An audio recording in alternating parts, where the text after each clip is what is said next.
Matthew chapter 2, verse 13 to 23.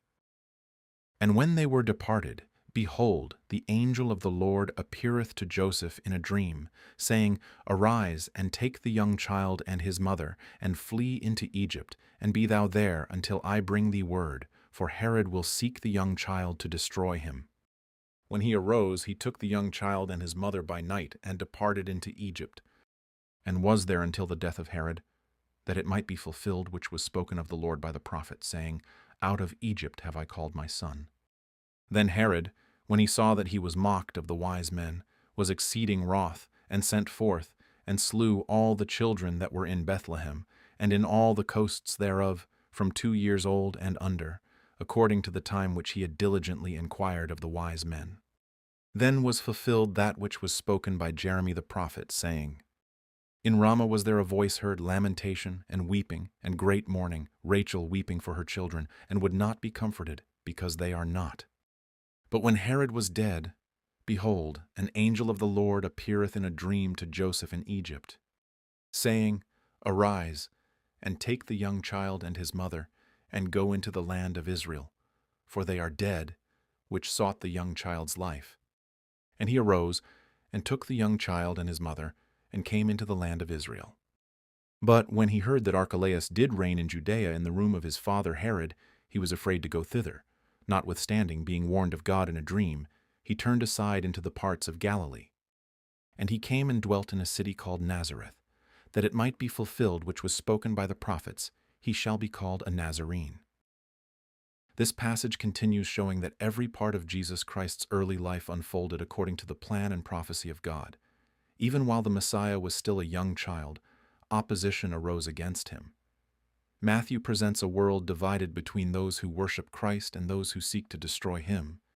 After the wise men departed, God warned Joseph in a dream to flee into Egypt because Herod intended to kill the child Jesus. Joseph immediately obeyed and departed by night. Throughout these opening chapters, Joseph consistently responds with faith and obedience whenever God gives instruction. The flight into Egypt fulfilled prophecy. Matthew quotes Hosea when he says, Out of Egypt have I called my son. Historically, this referred to Israel coming out of Egypt in the Exodus, but Matthew shows that Jesus Christ is the true son connected to Israel's history and prophetic promises. Matthew repeatedly emphasizes fulfillment because he is presenting Jesus as the promised Messiah. Herod's reaction reveals the depth of human wickedness. When he realized the wise men would not return, he ordered the slaughter of the children in Bethlehem 2 years old and under. This terrible event matches Herod's known cruelty and fulfills another prophecy from Jeremiah describing mourning and sorrow in the land. The weeping connected to Rachel symbolizes the grief of Israel over the death of her children. Even in this tragedy, Matthew continues showing that God's word was being fulfilled exactly as foretold. None of these events happened outside of God's sovereign knowledge. After Herod died, God again directed Joseph through a dream to return to Israel. Yet because Archelaus now ruled in Judea, Joseph was warned once more and instead settled in Galilee in the city of Nazareth. Verse 23 is important because Nazareth was a despised and lowly place. The Messiah would not grow up in earthly glory or political power. He would be rejected and looked down upon by many.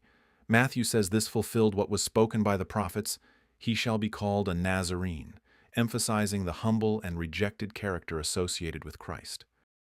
This section reveals both the protection and humility surrounding the early life of Jesus Christ. Though kings and rulers opposed him, God preserved him according to his perfect plan. From the beginning, Jesus was the rejected king, yet every event continued moving toward the fulfillment of God's promises. Matthew continues emphasizing Jesus as Israel's promised Messiah and King through fulfilled prophecy connected to the nation of Israel.